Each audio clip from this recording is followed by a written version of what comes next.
por la invitación al Congreso Internacional de Innovaciones Tecnológicas. Bueno, voy a exponer un tema que hemos trabajado con mis colegas de la universidad, con Nancy, Jorge, Francisco, con respecto al uso de la herbolaria nativa en el tratamiento de la mastitis. Primero que nada quisiera encaminar el objetivo fundamental de la investigación que estamos realizando. Va enfocado en el tratamiento, en el poder reducir la resistencia antimicrobiana. Tenemos un dato de O'Neill que nos publicó en el 2014, hizo un aproximado, una estimación, y nos contaba que para el 2050 10 millones de personas podrían morir por esta problemática. De hecho, si ustedes entran en la página de la Organización Mundial de la Salud, la preocupación con respecto a este tema es bastante alarmante debido a la cantidad de muertes que puede producir. Imagínense que se puede conseguir que a través de la resistencia que estamos generando a los antibióticos, a los antimicrobianos, más personas que por el cáncer, que por el cólera, por diabetes, pueden morir por la problemática de resistencia antimicrobiana. Es por eso que el enfoque que se maneja tanto en la Organización Mundial de la Salud, tanto como en la Organización Internacional de Episodias, es manejar un enfoque de One Health, de una sola salud, en el cual nos podamos incluir la parte de producción animal, medicina de humanos, la parte agrícola, en un solo conjunto y poder enfrentar esta problemática que se nos viene. Hoy por hoy estamos atravesando una pandemia, sí, que ha llevado un montón de víctimas. Sin embargo, si consideramos la mortalidad que se podría alcanzar por la resistencia antimicrobiana, es muchísimo más alta, es muchísimo peor. Pensemos en que podríamos regresar a la época en la cual no teníamos antibióticos, en la cual el periodo de la longevidad que teníamos como personas era de no más de 35 años.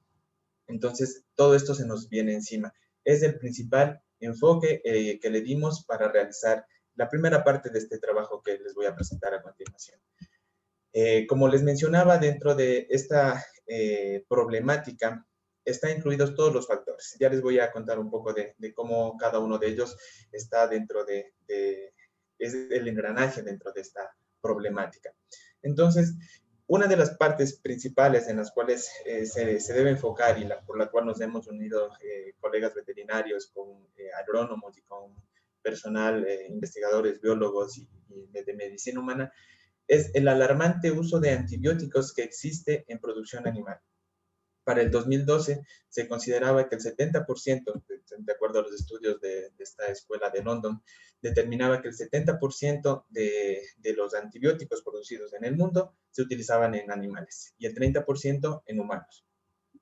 Si sigue esta tendencia, vamos a tener que para el 2030 van a incrementarse estas cifras, ¿no? En toneladas de producción de antibióticos. ¿Qué es lo que trae consigo esto? ¿O por qué utilizamos tanto antibiótico en producción animal?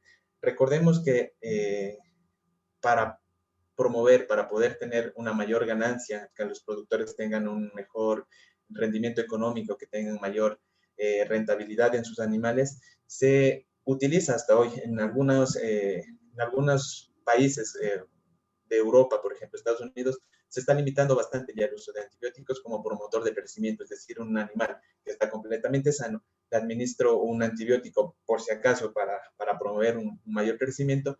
Esto hace que se utilice un montón, es decir, utilizamos más antibiótico en animales sanos que en personas enfermas.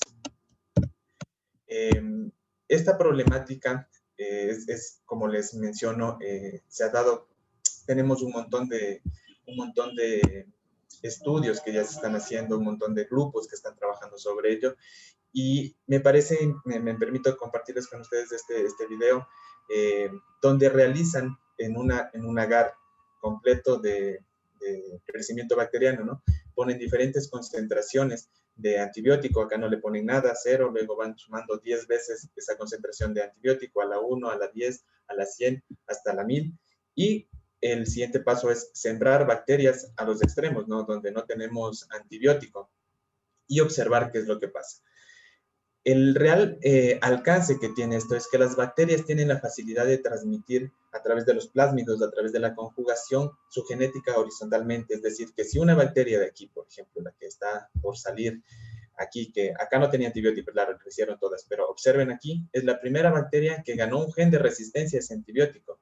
¿Y qué es lo que pasa? A través de la conjugación es posible que transmita ese gen de resistencia a otras bacterias solo por el hecho de tocarles. Bueno, es un poco más complejo que eso, ¿no? Pero a través del hecho de tocarles, a través de la conjugación, se puede transmitir estos plásmidos de resistencia. Y miren cómo va avanzando. Recuerdan que cada escalita era una concentración de antibióticos 10 veces más.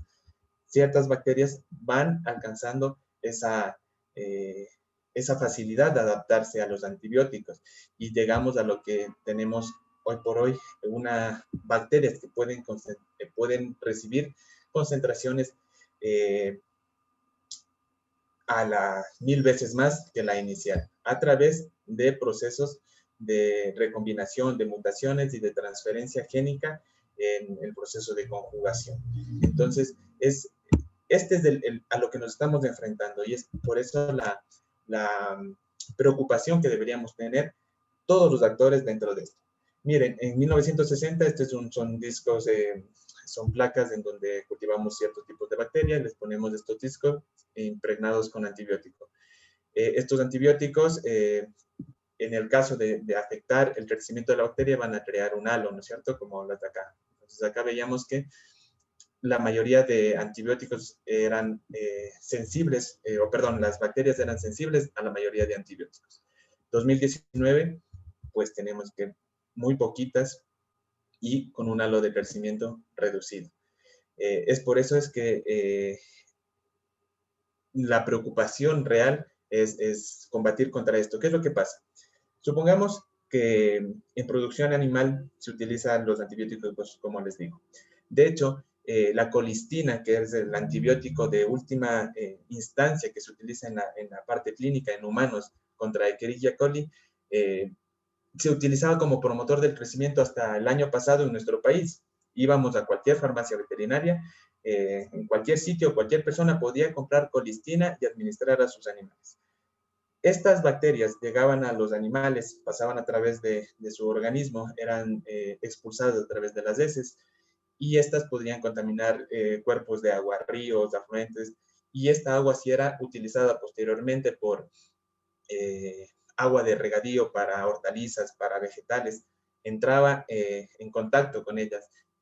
Posteriormente nosotros consumíamos esos vegetales, hortalizas, sin un proceso de ebullición como el resto de alimentos, podríamos nosotros tener en nuestro organismo bacterias resistentes a estos antibióticos y es por lo tanto que llegaban al hospital con ciertas infecciones que no podían ser tratadas. Existen algunos reportes ya de resistencia en humanos, en animales, en plantas. En el país se está trabajando bastante. La UNIETAR de la Universidad Central ha publicado bastante acerca de esto y realmente, como ustedes todos ven, es un conjunto de cosas que estamos haciendo. Aparte de que, bueno, las personas no toman las dosis adecuadas, a los animales no se les administra las dosis adecuadas, se les administra 2 días de antibiótico, ven que el animal ya está bien, se les deja de administrar, todo eso acarrea que lleguemos a esto, que en el 2019 tengamos pocos antibióticos que sean efectivos contra las bacterias. Sigue esta tendencia, 2050, como les menciono, vamos a tener una catástrofe que va a diezmar a la población si no tomamos medidas al respecto. Dentro de este contexto, el objetivo fue enfocarnos en ciertas áreas de la producción animal para poder tratar y disminuir la cantidad de antibióticos que se utilizan con el empleo de sustancias de plantas nativas, de herbolaria nativa que tenemos en el sector y a partir de una serie de mecanismos, una serie de manejo, reducir el uso de antibiótico. Es posible, otros países lo están realizando. Es complejo, ¿sí? Pero tenemos que seguir investigando cuál es la forma para llegar a esto, ¿no? Entonces, esto es una imagen de cómo, lo que yo les contaba, de cómo desde la producción animal, desde los humanos, todo es un círculo en el cual estas bacterias están siendo capaces de adquirir esa resistencia y poder poner en jaque a la humanidad. Entonces, nosotros nos enfocamos en la mastitis. La mastitis es una inflamación de la glándula mamaria de las especies que producen leche. En este caso hicimos con bovinos, porque la prevalencia de esta enfermedad dentro de nuestro país es bastante alta. De acuerdo a estudios que se ha hecho, que están publicados, bueno, en general sabemos, un profesor mío, el doctor Jorge Mosquera, en la Universidad Central, me comentaba y nos decía que si es que curamos la mastitis y prevenimos todo esto, tendríamos para pagar la deuda externa sin ningún problema.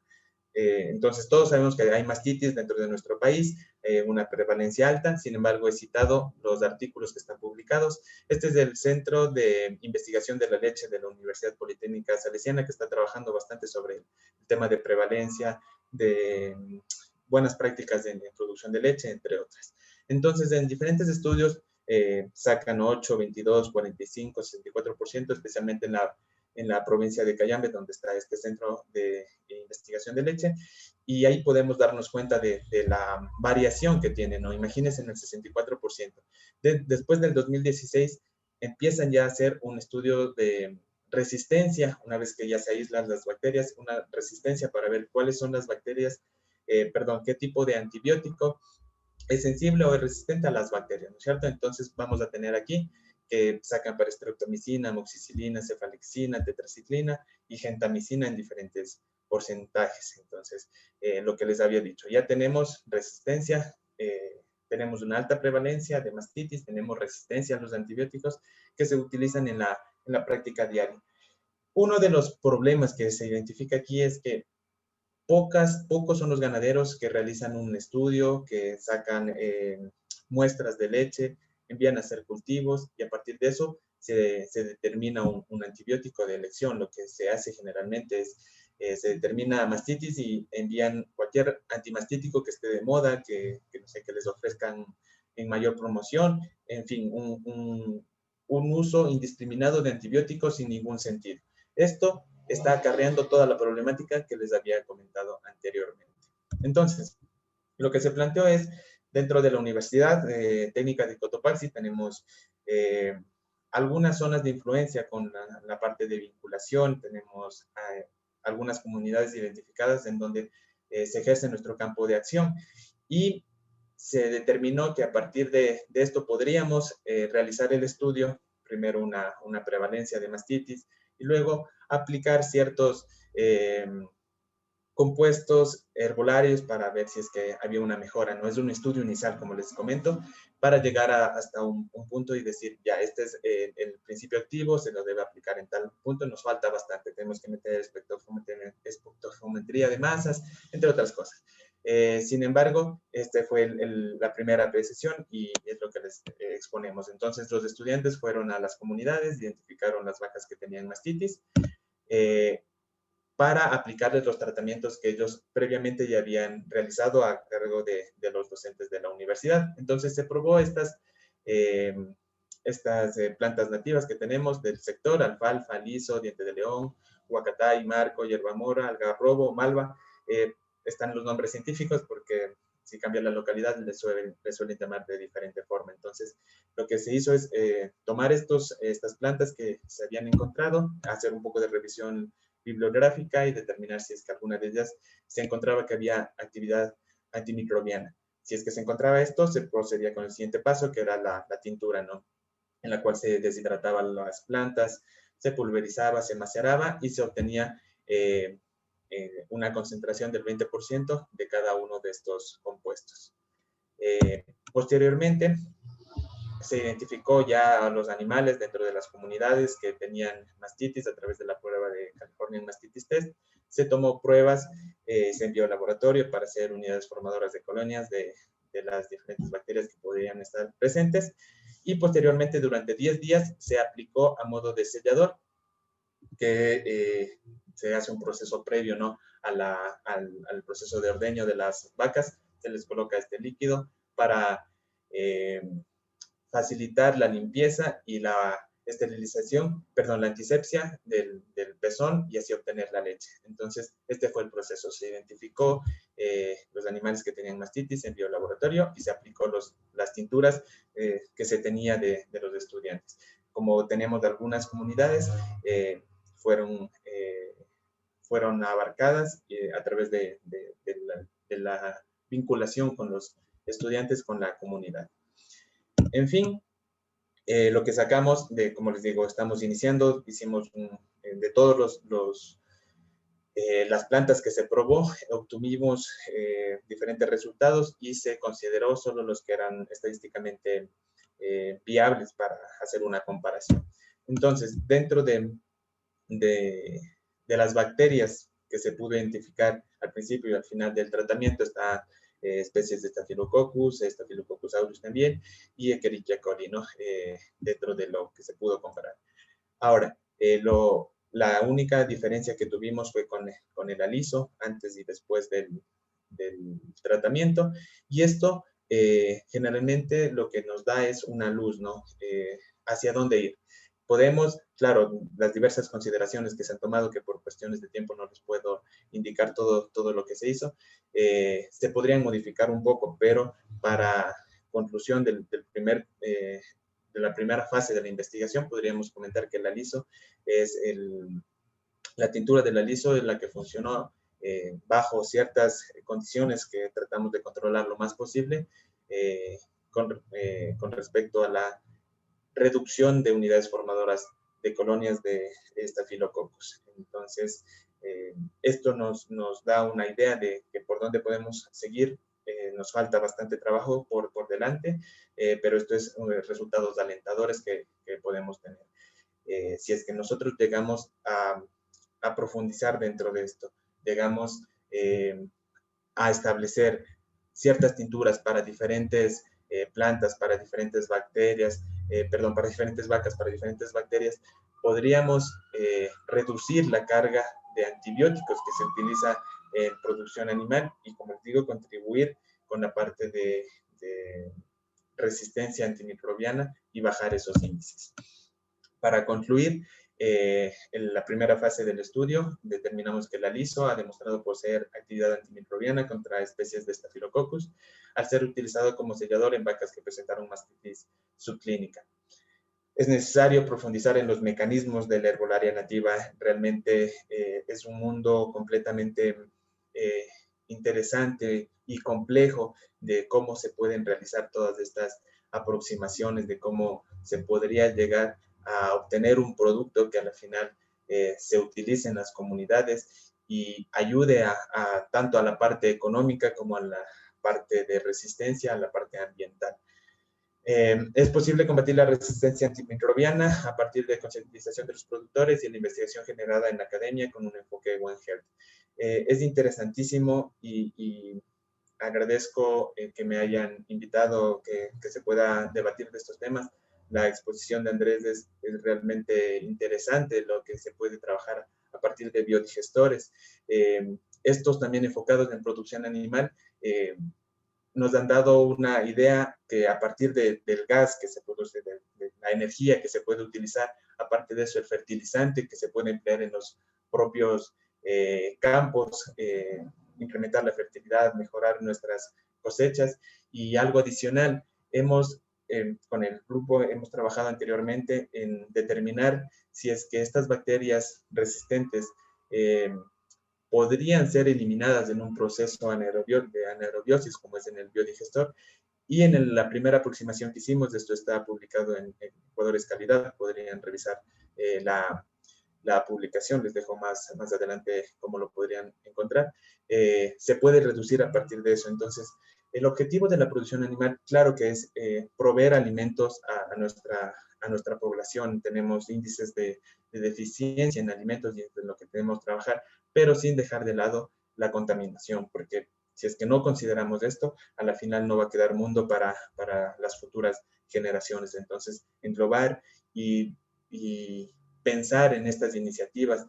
Por eso me entusiasma tanto el escuchar que también se está trabajando por otros sentidos, englobar, unirnos y poder a la final sacar adelante nuestro país, brindar soluciones para países de la región, me parece sumamente importante. Con eso quisiera agradecerles por su atención. Les dejo mi correo por cualquier inquietud, y las investigaciones de las que he hablado las pueden encontrar en la página de ResearchGate. Muchas gracias por su atención. Cualquier duda estoy presto a resolverla.